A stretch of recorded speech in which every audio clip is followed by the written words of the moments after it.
New ইয়র্কে হামলাকারীদের বিরুদ্ধে মামলা করেছেন জাতীয় নাগরিক পার্টির সদস্য সচিব আখতার হোসেন। এনসিপির অফিসিয়াল ফেসবুক পেজে প্রকাশিত ভিডিও বার্তায় এ তথ্য জানান তিনি।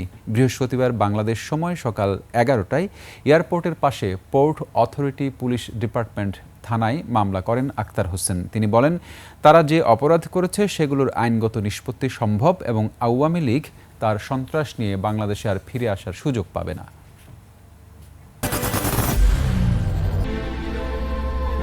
I am Ox. এয়ারপোর্টের হামলার পরে আজ সন্ধ্যাবেলা আওয়ামী সন্ত্রাসীরা আবার হোটেল লবিতে এসেছিল হামলা করার উদ্দেশ্যে, এবং সে সময় যুক্তরাষ্ট্রে অবস্থানরত এনসিপির সদস্যরা এবং আবার শুভাকাঙ্ক্ষীরা তারা তাদেরকে প্রতিহত করেন এবং পুলিশের সঙ্গে যোগাযোগ করেন।